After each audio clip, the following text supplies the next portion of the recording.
We get penalized as women for both having confidence and the self-doubt, and we're in a no-win position because there is a double standard, if not triple, quadruple standard for how women show up in the workplace. The well-meaning adults in our life have tried to protect us from disappointment and failure, but what they've actually done is programmed us for disappointment and failure. We get criticized for being overconfident, and we get criticized for being meek or self-doubt or too humble. You're praised for being good as a girl, not for being bold, wrong, risky. Perfectionism as a girl is survival. We fill in the gaps. We take on more to prove ourselves. We have to create our own sense of identity and reality for ourselves if we want to have a deeper root system of feeling confident that it's not just good work that can bring us into higher level positions. So let's get into the mindset shifts that actually work. Enough already! You've worked harder, stayed later, smiled through it, you've shrunk yourself, you've overexplained yourself, you've apologized for yourself, and still walked away feeling like you were the problem. You weren't. You've been playing by rules that were never designed for you, and you're exhausted. You're done. I'm Coach Faul, and this is Enough Already, the podcast for women who are done performing and ready to heal, reclaim, and redefine what their life actually gets to look like when you step into your real power. No more shrinking, no more trying to be less or more, or whatever they need you to be. We're going to name exactly what happened, get free from it, and figure out what comes next. This is your space. This is your moment. Women, we are rising. Let's get into it. Hi, everyone. It's Coach Mo. You just got the promotion, and you're thinking, they're going to find out I don't actually know what I'm doing. This can be seen as imposter syndrome. This can be seen as an upper limit stretch. So when you get a new job or a promotion, or you get an opportunity to do more, you've got all of these gremlin voices coming in to start eating away at your sense of self.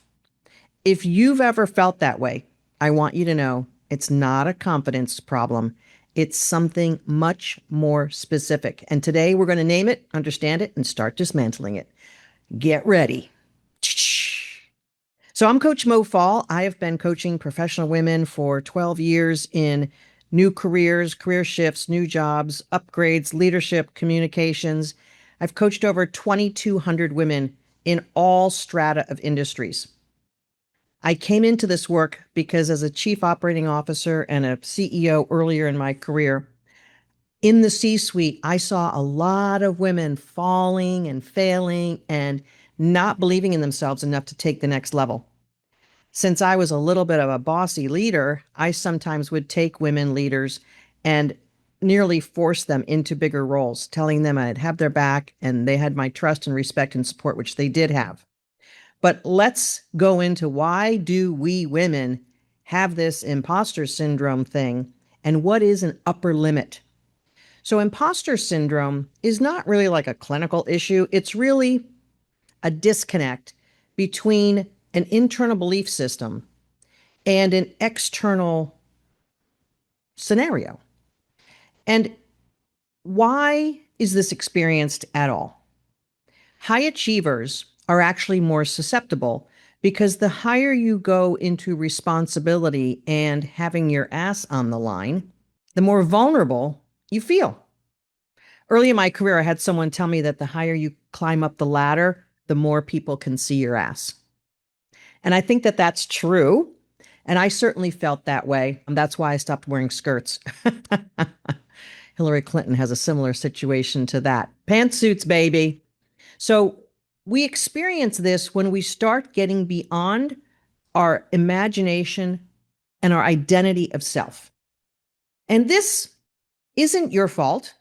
A woman who overprepares, overexplains, deflects compliments, credits luck, you're not coming from a place of power.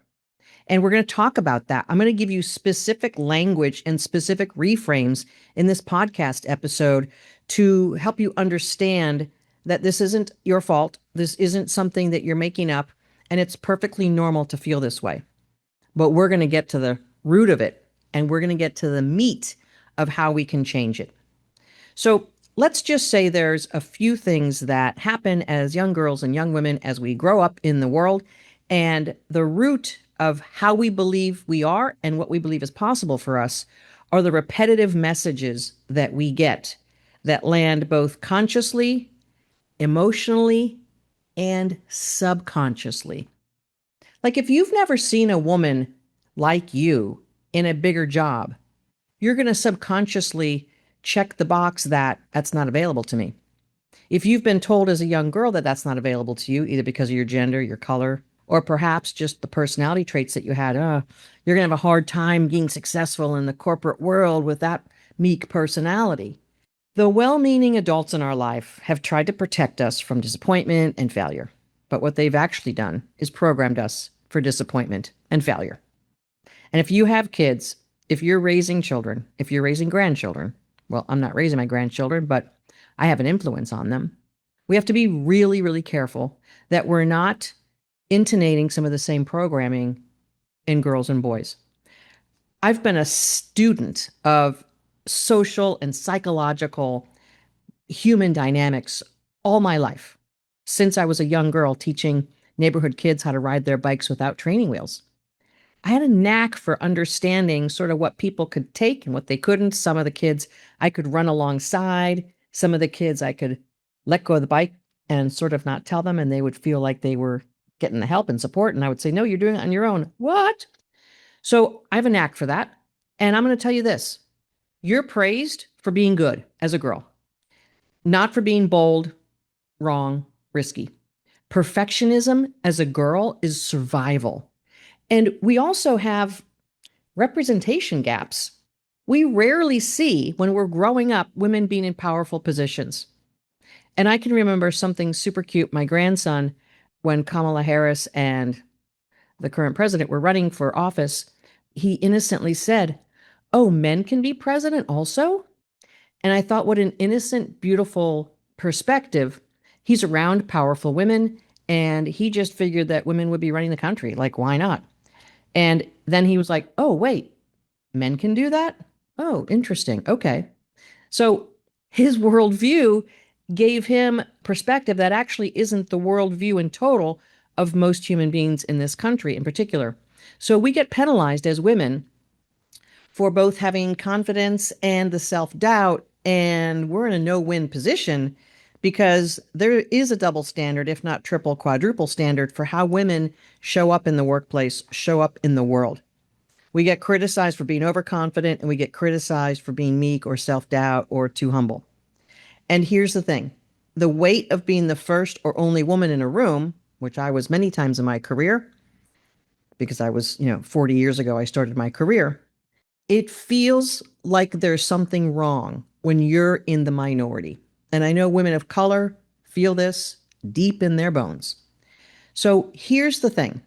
We have to create our own sense of identity and reality for ourselves if we want to have a deeper root system of feeling confident that it's not just good work that can bring us into higher level positions. It's the potential of who we are and our smarts and wisdom and our ability to lead. And this is really important. It's not so much being the doer that's going to get you ahead. It's the leader. And why success doesn't fit into all of our success narrative, it's a counterintuitive twist. For women, the goalpost is always moving. Each win raises the bar for what counts as real success. And I've heard this from hundreds of clients. Oh, my boss told me if we did this and this, then I'd be able to get a raise or I'd become senior director. I did this and this, and that didn't happen.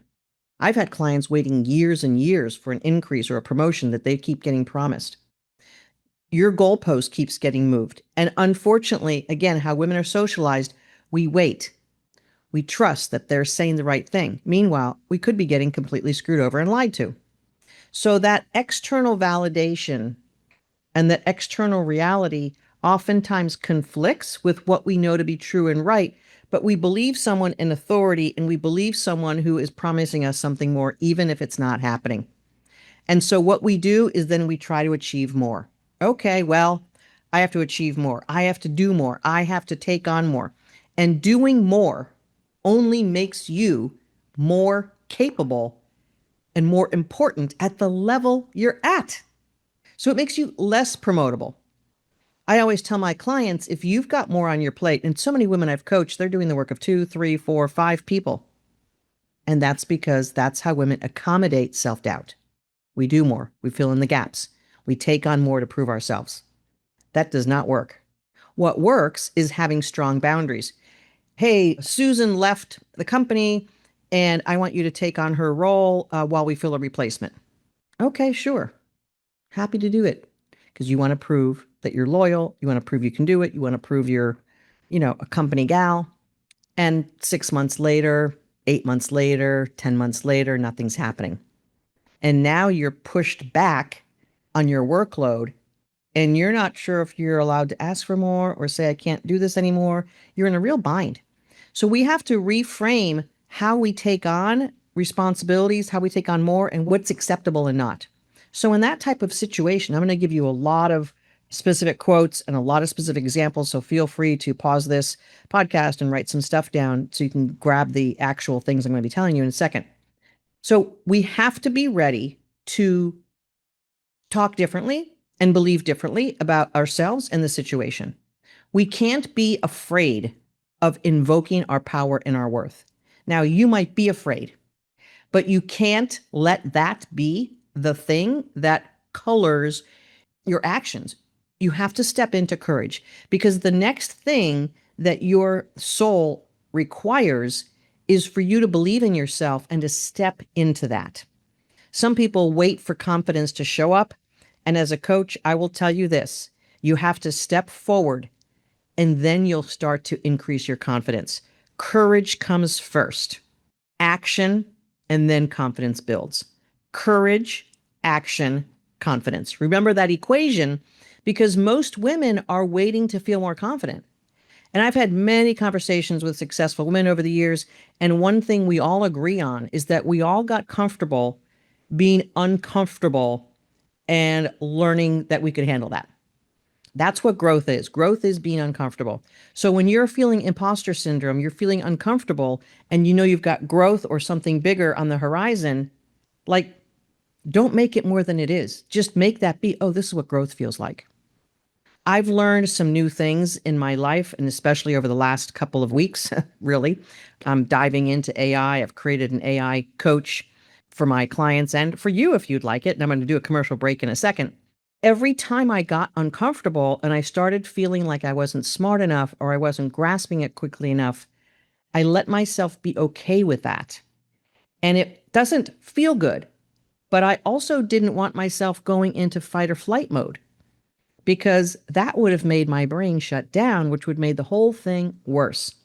So the reason why I coach from a soul perspective is that if you're doing these things I'm talking about just from a psychological or mental perspective, you're not going to get to the root of the problem. The root of the problem is how you feel about yourself and your connection to that unfiltered, beautiful sense of self, which is your soul.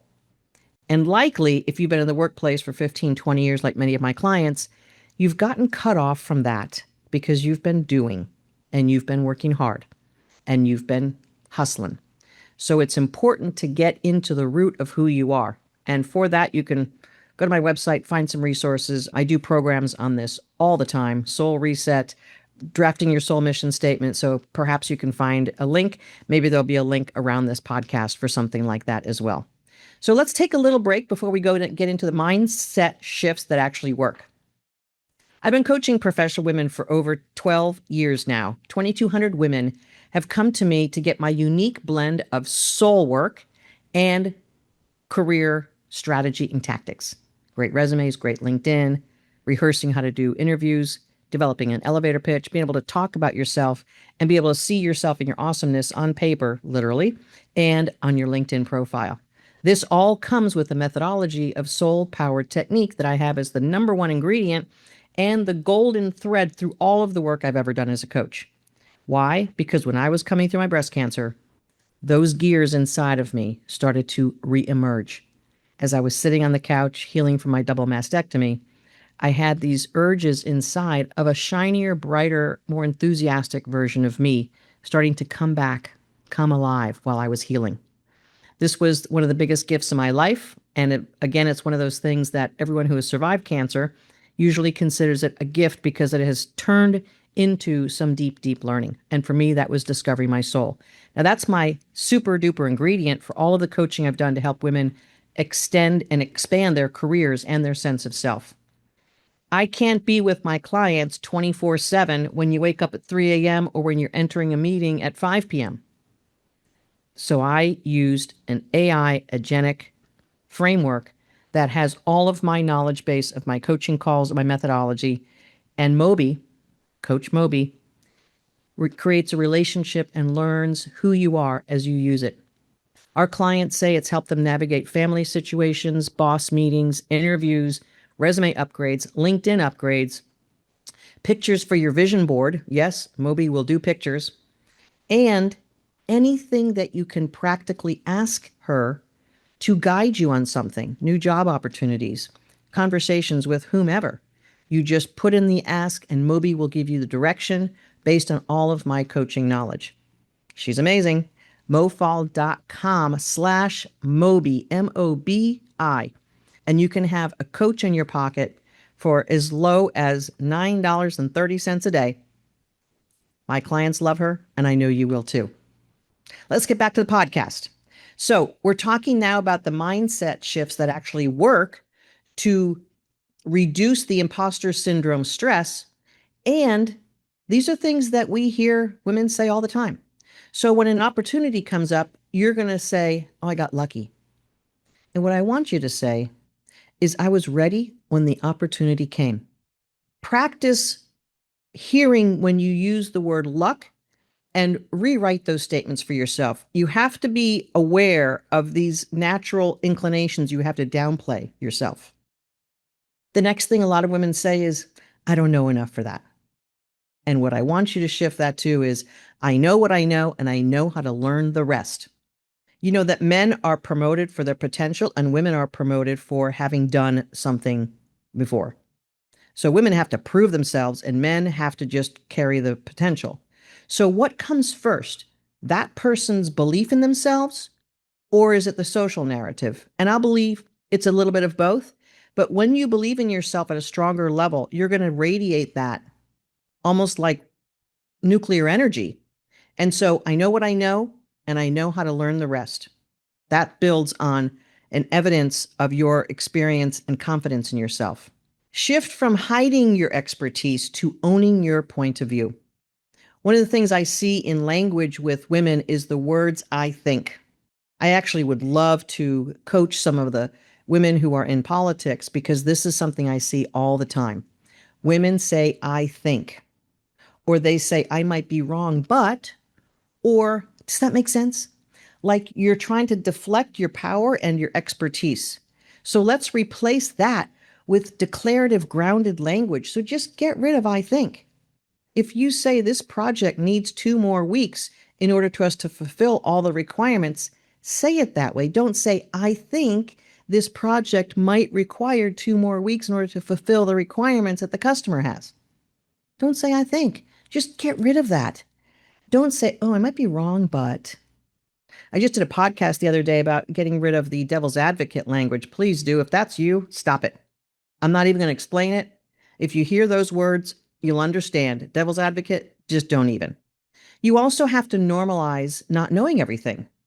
I see men all the time. Matter of fact, in my condo association board, the men there have been handling some pretty big problems that we had with the construction when the condo was new. Over the years, they have come to board meetings, presented information, and they have never taken on the emotional burden of the fact that these things needed to be fixed.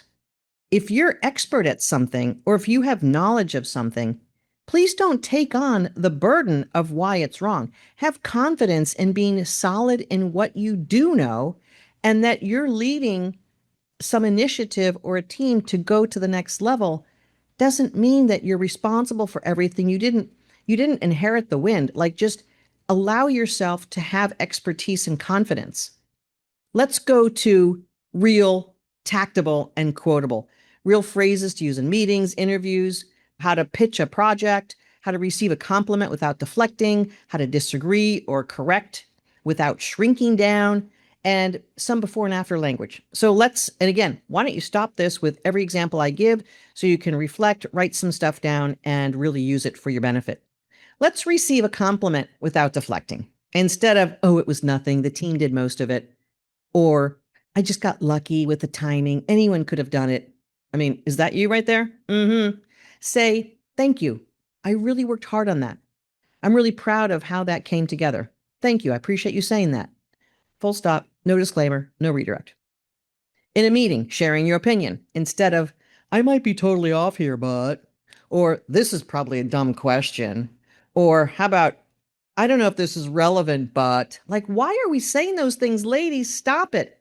Say instead, here's what I'm seeing. My take on this is, based on my experience, I'd push back on that a bit. I want to offer a different perspective. And say it with the confidence that what you are grounded in is your own wisdom, expertise, and confidence. How about introducing yourself? Instead of, I kind of work in marketing. I've been doing this for a while. I guess I'm just, just the marketing director. Say, I specialize in marketing. I've spent 20 years helping companies identify marketing opportunities and building market share. I have great expertise in helping expand companies' market share and brand recognition.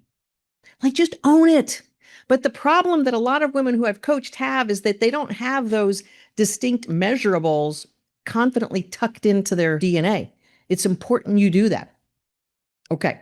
When you don't know the answer, instead of, I'm sorry, I have no idea. I should probably know this, but no. Say, that's outside my wheelhouse. Let me find out and get back to you. Or how about, I don't have that off the top of my head, but I'll find out. Or, great question. I want to give you a proper answer, so let me look into it. Now, all these phrases you should be saying tomorrow morning, later today. Like, give a time frame. And then the cool thing is when you respond back, which might be through an email or some message, as promised in the meeting, here's the answer to your question of bloody bloody blue. Here's the answer. I'm happy to have returned this back to you as promised. Let me know if I can be of any help in this project. Something like that. Close the loop and give yourself the pat on the back so that you're shining in having closed the loop and come through with a promise. So how about disagreeing or correcting someone? That's always fun. Instead of, I could be wrong, but maybe say something like, actually, I'd reframe that. I see it differently, and here's why. Or this is strong. The data I've seen points in a different direction. Because there are people in the meetings that you've been in who are winging it. And if you have specific knowledge, understanding, expertise, it's very easy and hard stop. No one's going to disagree when you say, the data I've seen points in a different direction. Or the data that we're working with points in a different direction. Or the data that we are working with has been pointing us in this direction, and that's why this course of blah, blah, blah makes the best sense. Go for it. How about when you actually want someone to sort of like get on board with you? I want you to notice something and then point them in that direction. None of the things that I've said to you here are over aggressive unless you deliver it with an over aggressive tone. So I want you to know that the best way to position a different language habit is to practice it on your own, by yourself, in your mirror, in your dining room. And I want you to also practice these coming outside of your mouth language and walking around. When you move your body and say these specific phrases, your memory is going to be more enhanced because you're moving your body. And if you can do it with some emotional rigor, you're actually adding to the wiring and firing of your neurons, your memories, and the subconscious cataloging that you're going to do on these phrases. Make yourself flashcards. Make yourself flashcards and go through it. There's been times in my life where I've wanted to more or less memorize a talk I was giving, And I would create for myself flashcards so that I would have the right order, and I would memorize the flashcard, and I would have a prop on the back of the flashcard of some specifics I wanted to mention, but I would practice that over and over again in the order, and the flashcards would be numbered. And then when I got up to talk, I would have this little stack of flashcards numbered so I wouldn't mess up the order. Sometimes they were accompanying slides. Not always. Sometimes I spoke from the podium without any slides because to me that's really effective. And I knew what I was going to say. So sometimes I would say something a little bit better than I had rehearsed because my brain was activated and I knew what I was going to say. And sometimes when you're in the moment and you have this divine connection, you're bringing something new and fresh into it. And you're like, oh, that was cool. That was a great way to say it. And you're allowing your genius to shine. So be neutral, but be practiced. And for a lot of us, we have to feel that it's possible for us to have confidence and to grow and to be in bigger roles and be okay with that. That's the work of growing. And I know from having a 30+ year career, successful career, that I never regretted one time where I took a chance or bet on myself, or I took an opportunity, I volunteered for a project, I said something that needed to be said. I may have misstepped from time to time in my career. I know I did, but I never regretted betting on myself. So if you can basically anchor these truths and bring them in, imposter syndrome isn't proof that you don't belong. It's proof that you care deeply about doing good work, but it's also proof that there's gaps in your confidence, and likely they're at the soul level. So the challenge for this week, one place where you speak as the expert, practice strong rephrasing. Practice strong rephrasing. In the next few episodes, I'm going to continue to talk about some of the challenges and some of the reasons why women fail and fall in their careers.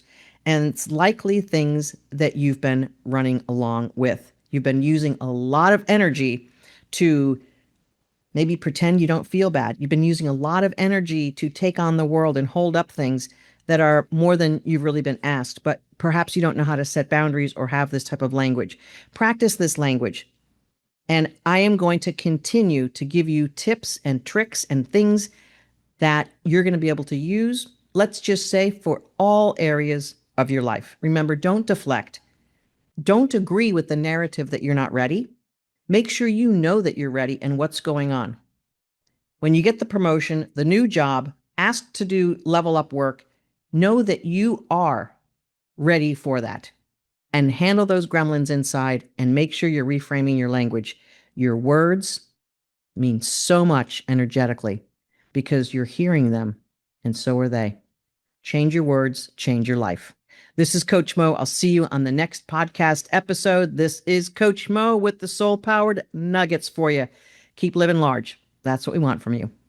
See you in the next one. If today's episode hit home, share it with a woman who needs to hear it. Because the best thing we can do is make sure no woman sits alone in an experience that has a name.